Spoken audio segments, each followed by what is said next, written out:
Hospital detention. Thank you very much, Mr. President. Mr. President, I move that this is the hospital detention measure. We are, of course, against hospital detention of the patients. Anti-hospital, that's right. Thank you for clarifying, Senator Pia. It's the anti-hospital detention bill or act, Mr. President. And we'd like to recognize the sponsors, Senator Risa Hontiveros, and our distinguished colleague, Senator Pia Cayetano, to propound the amendments, Mr. President. We're in the period of amendments, just for the We information. recognize the gentlelady from Panay, Senator Risa Hontiveros, and to propound her amendments, the gentlelady from Taguig, Senator Pia Cayetano. Thank you, Mr. President.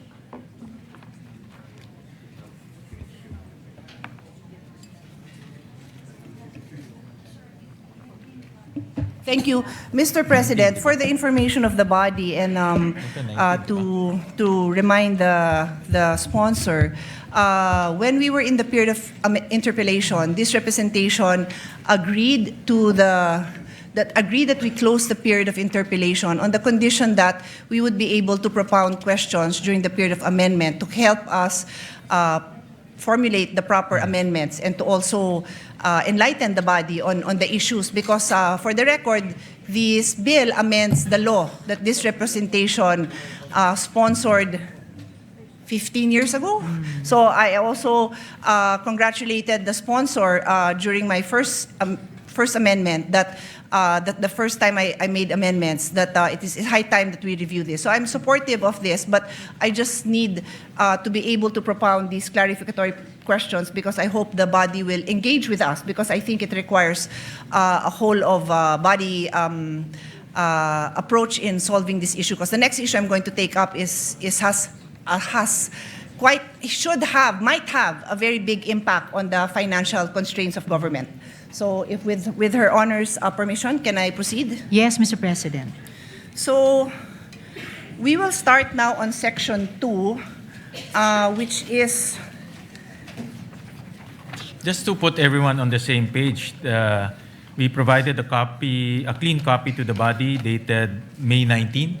So, Yes, Mr. President. so that will be the base bill that we'll be referring to. Okay, so I would like to bring the body up to speed. No? The current law requires that there is a promissory note that is executed by the patient. And the reason for this, dear colleagues, is because a lot of the private hospitals, they do not have endless cash flow. They are also running a business. Karamihan po niyan mga single proprietary owners na mga doktor mismo, and they also have to pay for their staff, for their lab technicians, for they have to cover all the investments they made, the purchases of their equipment, etc. So the reason that the law requires a promissory note, kasi hindi naman din kayang saluhin ng mga private hospitals yung yung hospital bill ng mga pasyente. Sino magbabayad, di ba? I mean, common sense po sa lahat ng kahit sari-sari store ka, kahit anong negosyo mo, at some point, somebody has to pay the bills. So, ang law natin as it stands may promissory note, but the proposed amendment of the sponsor is provided that no promissory note shall be required of indigent patients who have been endorsed by the Medical Social Services Office of the hospital, medical clinic, or any similar facility to the Department of Social Welfare and Development. Provided further that those patients who are partially recovered shall sign a waiver undertaking that they are assuming the risk of the consequences for requesting for discharge despite having not fully recovered. So ang question po natin sa sponsor natin, magkano ho ang impact nito sa ating private hospitals na wala ng promissory note? Magkano ba ang normal? Her Honor can answer in any way she would like based on the data that she has. Ilan ba ang indigent patients natin na pumapasok sa DOH hospitals? Because for now, pag DOH hospital, sabi ng DOH at ng PhilHealth, wala nang babayaran. Yun ang zero Zero balance ZBB, billing. ZBB. Zero, I was gonna say zero sum, parang iba namang concept yun. Zero balance billing, ZBB. So yan ang DOH hospitals. And then, na-cover na ba yung LGU hospitals? Hindi pa.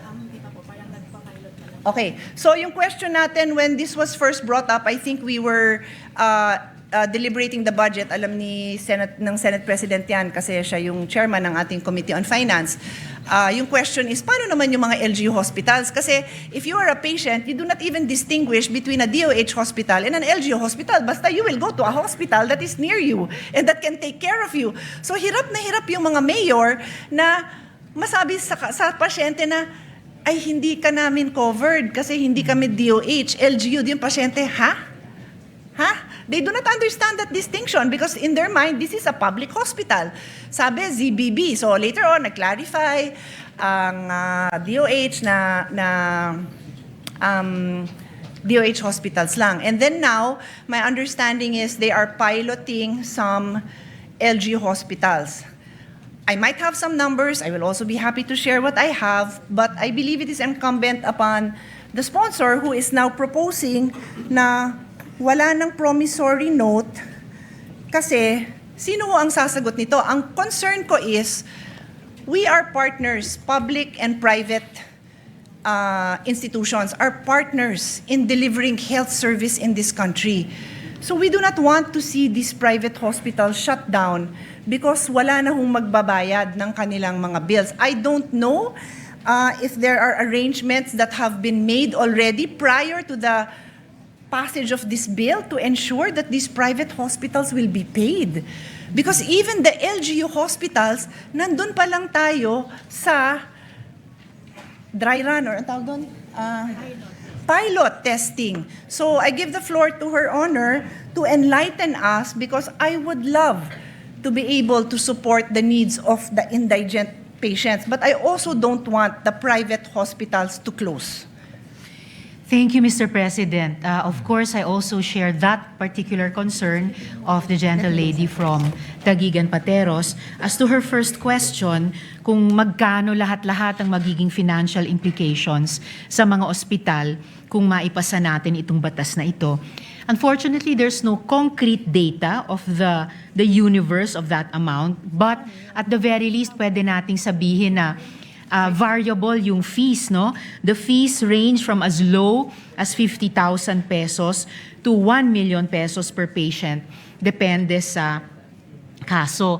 Then of course, we would need to multiply that to come up with the range, multiply that with yung pangalawang tanong ng gentle lady kung ilan lahat yung mga indigent patients ang hindi nakakasettle ng bills nila under the current system. And before I go to ano yung kapalit ng current system proposed in this bill, I would just like to note, Mr. President, na because of this concern being raised by the gentle lady, kaya alam ko rin po na Senator Joel will also propose amendments in terms of transparency of billing and charges dahil sa cost variability na ito. Alright, then dako na po ako, Mr. President, sa kung hindi na magpapatuloy yung kasalukuyang promissory note system, ano naman ang kahit papaanong mga garantya o reassurance sa mga ospital na they will be eventually paid. The bill proposes at least 5 which may be used either singly or in combination with each other. So the promissory note or yung katumbas ng promissory note shall be secured by any or a combination of the following: a mortgage over real or personal property of the patient, a relative, or a co-maker. B, a guarantee of a co-maker who shall be jointly and severally liable. C, a deed of assignment. Dito, importante, Mr. President, gentle lady, yung papel ng mga government financial institutions. A deed of assignment of the loan proceeds or benefits entitlement from the Social Security system or the government service insurance system in case the patient is an active member thereof. D, a guarantee letter from the Philippine Charity Sweepstakes Office, and in the case nga po of indigent and financially incapacitated patients, a guarantee letter from the Department of Social Welfare and Development or the Department of Health. So, at least in the interim, Mr. President, between when dapat ma-discharge na yung indigent patient kahit may balanse pa siya sa bill and the time na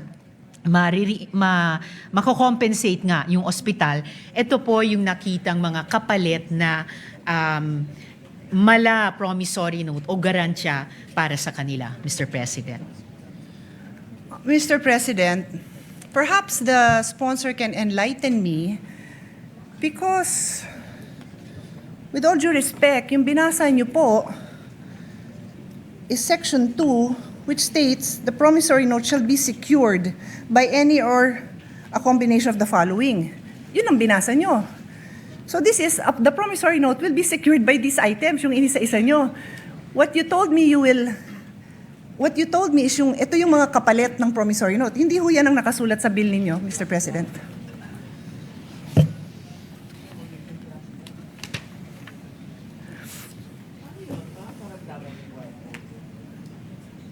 No, Mr. President, it will be a different system. Kung dati the indigent patient and his or her family were on their own to execute a promissory note kahit wala or kulang na kulang ang anumang collateral.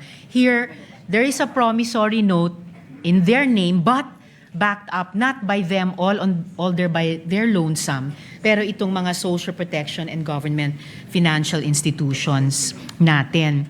And without leaving this topic, if the gentlelady wishes to pursue it, just relating to an earlier question of hers, in terms of proxy data, yung tinatanong po nila na magkano magiging cost implications, lalo na sa mga private hospitals, kung maipasa yung batas na ito. So babalikan, If, sorry, just so for clarity lang, Yes. binabalikan niyo yung unang question ko kasi yung question natin ngayon is your response to me. yes. So which one first? Oh, Because sabi hindi pa ko po, ho tayo- Mr. President, na without leaving this topic, just para hindi So, ko balikan natin malimutan. yung sa numbers. Yes, Okay, I just sure. want to add Okay.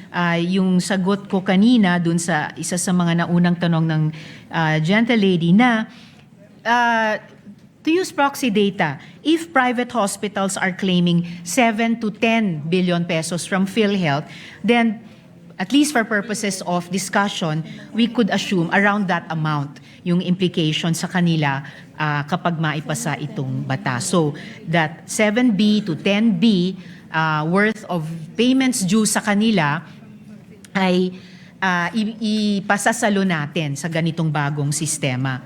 And then, again, mindful of the... Can I comment on that one? Yes, Kasi Mr. President. otherwise, either I'll comment on this now or Yes. ililista ko lang kasi It's all right, Mr. President. sige. So, the gentlelady may her proceed. Honor's theory is that based on the claim of private hospitals to PhilHealth, and her Honor said it is 7 to 10 billion, yan yung ina-assume ng ating sponsor na amount that is needed to cover indigent patients. Yes, Mr. President. Saan ho nanggaling yung figure na yon?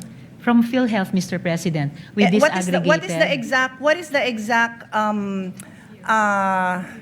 line item for that? Because I've sponsored the budget of PhilHealth and maraming hinihingi ang PhilHealth. So, hindi ko kayang tanggapin na yan necessarily ang pang-indigent because the record also shows napakaraming indigent patients who don't bother going to the hospital because alam nilang wala silang pangbayad. So this is probably the bill for lower middle class or middle class patients who cannot even cover the bill. Hindi pa yata ito yung sa indigent. So we have to be clear if we are going to mention numbers that this definitely covers the sector that we are referring to. Yun lang naman yung reason kung bakit nagtatanong ako ng numbers kasi nakakatakot magpasa ng batas na to at batas ko to at gusto ko naman talaga siyang pagandahin na hindi tayo clear sa figures natin, Mr. President. Yes, Mr. President, I'm just pulling up the disaggregated data for which we came up with this proxy data of a range of 7 to 10 billion pesos. And I will be giving that to the gentlelady during this interpellation or this period of amendments.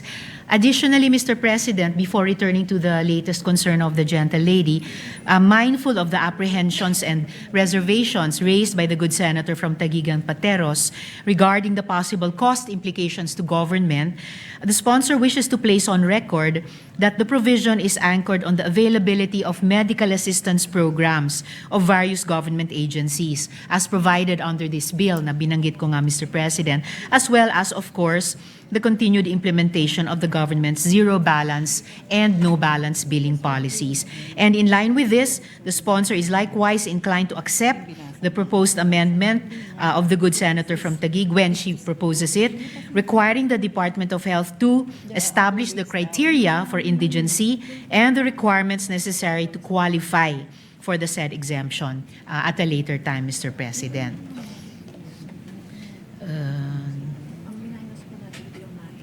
So the latest concern of the gentle lady was, So Her Honor made a statement that there are other ways the bill intends to support the indigent patient. And Her Honor mentioned letter A, B, C, D, E. Sabi nyo, 5 po yun.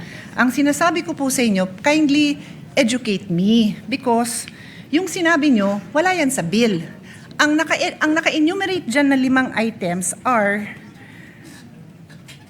it says the promissory note will be secured by any of the following. So may promissory note pa rin. So Her Honor is simply addressing dalawang sitwasyon natin. Sino ang kailangan magbigay ng promissory note at based dun sa dito sa amendment nyo, the indigents will no longer be required to execute a promissory note. Tapos dinagdag nyo, pero ito yung mga pwede nilang gawin. Wala nga ho yun. Yung sinabi nyo, wala sa bill nyo. Ang nasa bill ay yung mga 5 items that are used to secure a promissory note. So that covers the people who need to pay a promissory note. So Her Honor has to clarify this because it's not, what she's saying is not in the bill. actually, Mr. President, it is in the bill. In fact, in answering this question, nag-take off po ako dun sa page 3, line 17, section 2, na kinwote ng gentle lady from Taguig and Pateros. And kaya tinalakay ko po yun na in lieu of the current promissory note system, it's still called the promissory note here, pero hindi na po yung solong mga collateral o ano pa mang meager resources na meron yung indigent patient or family ang magsisecure niyan. Ang magbaback up na po nun ay yung mga social protection agencies at saka government financial institutions natin tulad ng SSS, GSIS, PCSO, DSWD, DOH. So in effect, Can Her the Honor promissory specific- note, if I may just complete Yeah, sure. this last sentence, the promissory note will no longer be issued by their lonesome nga po ng indigent patient and family, then bahala na sila sa buhay nila kung paano i-honor. In a way, it will be for the benefit of the hospital na mayroong hindi yung mahirap na iyon, pero may government institutions na nagsisiguro sa kanila na you will be paid, Mr. President.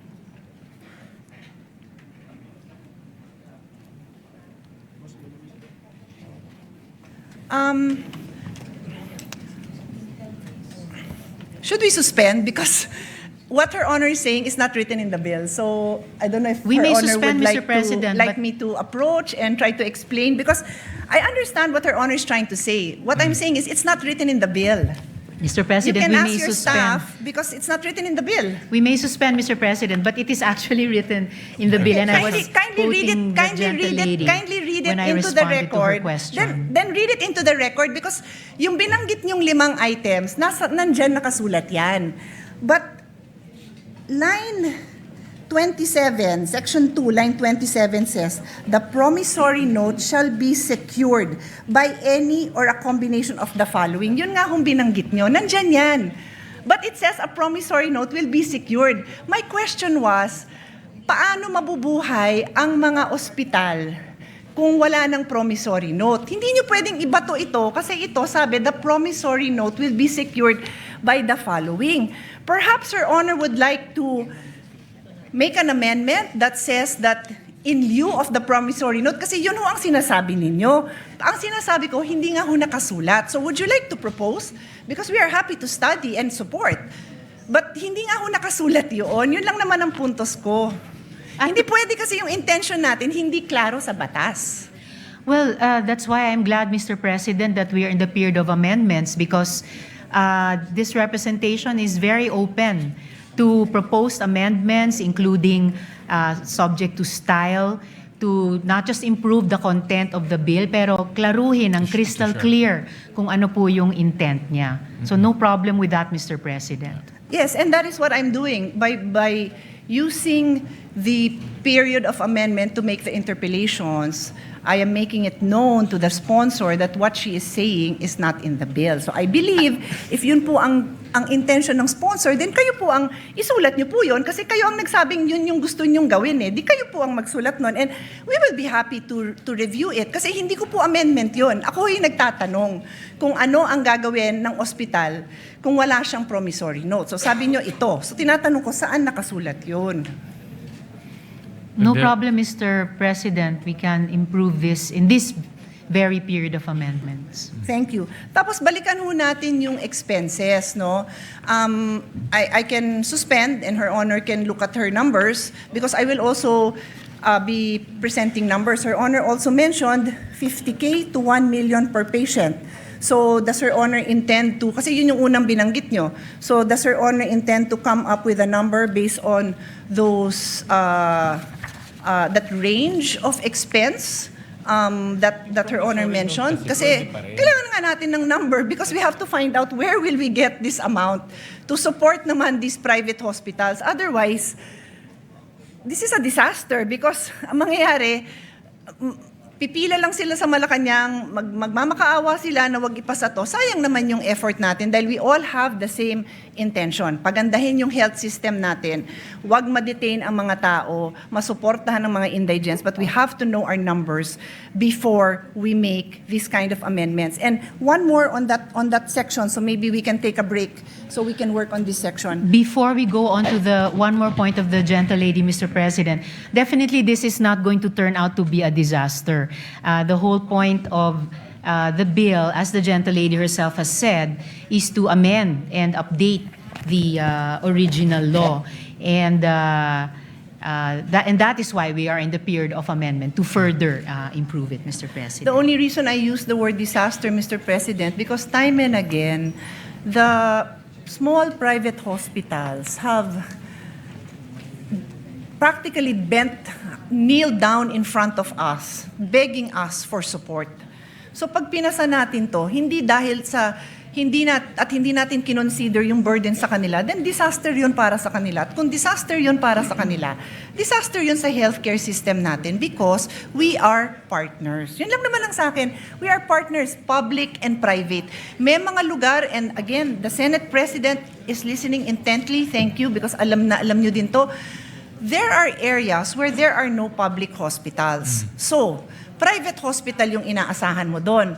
Tapos, kung yung mga indigent patients, sabi natin, magpapasa tayo, wala nang promissory note. At again, forgive me kung hindi ko lang naiintindihan. Kaya nga sabi ko, please feel free to point it out and educate me kung saan dyan nakalagay. Ano ba yung in lieu of the promissory note na matatanggap ng ospital? Kasi kung wala, mababaon sila sa utang, magsasara sila. And that threat has happened many times. Alam ni Senate President yan. Ilang beses yan hindi lang nag-threaten. Some of them really closed. During the pandemic, they closed because PhilHealth was not fast enough to reimburse them for the expenses that they incurred during the time. Marami hong nagsara. So I'm just banking on experience to ensure that what we pass is a responsible response to this issue. So before I leave Section 2, ang idadagdag ko is, did Her Honor take up during the hearings this possible amendment na lahat ng indigent patients wala ng promissory note? Na-take up po ba yan sa hearing so that you would be able to hear the concerns of the different sectors, including the small private hospitals, the small clinic owners, yung mga lying-in clinic. Maliit lang ang singil niya na pag nanganak ha, I'll try to pull out that number. It's not a huge amount because it's just a lying in clinic, overnight, pag nanganak. So pag indigent, the amendment now is lahat ng indigent patients, wala nang babayaran. Wala nang promissory note, sorry, to be clear, wala nang promissory note. So, was this taken up during the hearing so that marinig natin yung side nila? No, Mr. President, it wasn't taken up to have no promissory notes. The change, Mr. President, was that, as I mentioned earlier, hindi na po mag-isang mag-i-issue ng promissory note ang mahirap kahit sapilitang magkakabit siya ng kakarampot na nga na pagmamayari niya bilang di umanong collateral.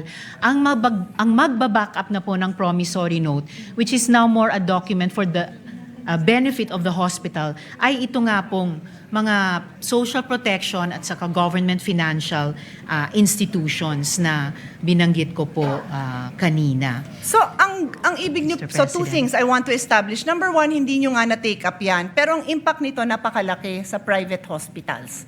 Wala silang chance na marinig ang side nila kasi hindi yan na-take up during the hearing. Ang sa akin naman po, I understand, no? May liberty naman po tayo mga parliamentarians na ma-take up sa floor ang mga iba-ibang amendment. Naintindihan ko naman po yun. Pero pag napakabigat nung impact, it's either na-take up yan sa hearing or bibigyan natin sila ng time na mabigay din nila yung posisyon nila dito kasi sobrang laki talaga ng impact sa kanila.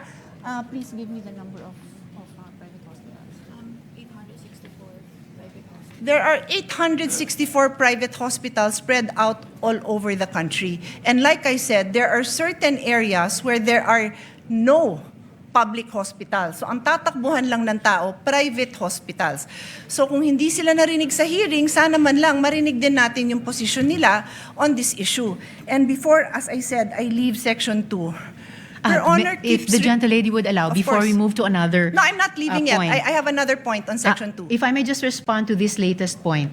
I did not say po na hindi inimbita ang mga private hospitals. We did invite them to the hearing, and as far as we can remember, they had no opposition to changing the promissory note system, and in large part changing it by backing it up, hindi sa collateral ng mga mahihirap na, kundi yung guarantee at financial capacity ng mga government financial institutions at saka social protection agencies. Ang sinabi ko pong hindi ay hindi natalakay ang isang no promissory note system. But did we invite the private hospitals? We did po, Mr. President. Yes, thank you for clarifying that. Maganda namang clarification yon kasi magandang napapakita naman natin na naimbita naman. Pero yung topic na yan, hindi na pag-usapan. And if Her Honor, again, may clarify, ano ho ba yung version ng bill na natalakay doon? Yung no promissory note sa indigent patient, sabi ng ating sponsor, hindi natalakay. How about yung no promissory note to senior indigent patients? Natalakay yata yon. Tama ho ba ako? Yes, Mr. President, tinalakay po para sa senior citizens. So ang pagkakaintindi po natin, and again, correct me if my understanding is wrong, ang na-bring up at ang alam ng mga nag-attend ng hearing is that i-consider yung no promissory note sa senior indigent patient. Kaya lang, pagdating na sa committee report, naging indigent patients lahat na. Kaya nga pati yung example ko na maternity lying in clinic, kasama na rin po dyan. Ang laki rin ho ng tama nila. When I said 800 plus hospitals,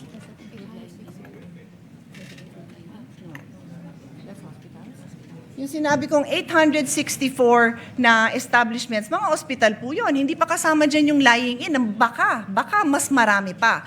So that's why I'm just asking, do we know? And I'm not a stickler for kailangan na take up yan sa hearing. Pero ang sa akin, I am a stickler for narinig ba natin yung concerns nila at yung side nila. If merong mag-advocate for them here, that's okay. If the sponsor has information that can assure us that protected din naman yung interest nila, that hindi naman sila mababankrupt, open naman din po tayo doon. That's the only reason I bring it up, Mr. President. Now, Yes, Mr. President, I do appreciate that. And kaya nga po, the bill, gusto niyang i-bring in yung financial power at stability ng mga government financial institutions natin, including nga po the pension institutions and the social protection departments. Additionally, Mr. President, looking at page 4, lines 14 to 17, yun po yung letter E dito po sa section 2 natin, assumed po doon yung coverage for the indigent and the financially incapacitated. Kasi nga po nakalagay dito, in lieu of a promissory note, a guarantee or a reference letter from DOH or DSWD ang mag-assume. So, as the gentlelady and I were starting to discuss earlier, we can in this period of amendments, clarify the wordings to assume that promissory equals guarantee. So a promissory note is a guarantee note of these agencies and institutions of government. So sa ngayon, no promissory note for senior citizens, but this representation is anticipating or it has an amendment from the Senate President na ang mako-cover all indigent patients. And I'm very willing to, I support that. So the amendment po, yung covering all indigent, I would accept. And that is also why, Mr. President, we are accepting, again, to reiterate, we are accepting the proposed amendment of the gentlelady for DOH to put eligibility criteria in recognition of her concern. And in fact, I already accepted that, Mr. President, last month, for the record. And for the record, I have no issue covering indigent patients. I am just asking for the financial data so that we are assured that when we go into the budget debates, we will have the full support of all our colleagues to support this amount because mababankrupt nga ang mga private hospitals. And again, I am very willing to hear the numbers to ensure that hindi sila mababankrupt kasi yun lang naman yung objective natin, Mr. President, to ensure that we have a healthy health ecosystem na buhay ang ating private health institutions at nandyan yung mga support na kailangan nila. Kasi bago nga itong factor na dinadagdag natin. It's new. It's new. It does not exist now. Indigent patients are required to provide a promissory note, which means they have the legal obligation, to be clear sa mga nakikinig, they have the legal obligation to cover that amount. That is the meaning of a promissory note. You have Yes, a Mr. legal backing President. to cover that amount. So, I understand what Her Honor is saying, that she has these government agencies that will provide, and Her Honor even mentioned letter E on the next page. Wala hong problema yon, pero I will just end this point, Mr. President, and ask Her Honor to read line 27, which is on page 3. Line 27 lang po, hanggang 30, kasi marami namang nakabura doon eh. Let's put it on record. The gentlelady would like me to read it. So, page 3, lines 27 to 30, the promissory note shall be secured by any or a combination of the following. And is Her Honor, is my understanding correct that yung the following na yan nga po yung 5 na binanggit nyo. Tama ho ba ako? Tama po, Mr. President. So, anong binasa nyo? The promissory note shall be secured. So, we are talking about a situation where there is a promissory note involved.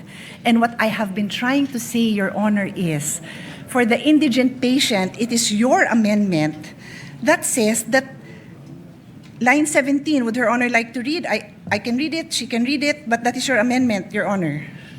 Line Yes, Mr. President, provided that no promissory note shall be required of indigent patients who have been endorsed by the Medical Social Sciences Services Office of the hospital, medical clinic, or any similar facility to the Department of Social Welfare and Development. And just to reiterate, Mr. President, earlier, sinabi ko na rin po na we can clarify wordings to assume promissory equals guarantee. So it could be a guarantee note.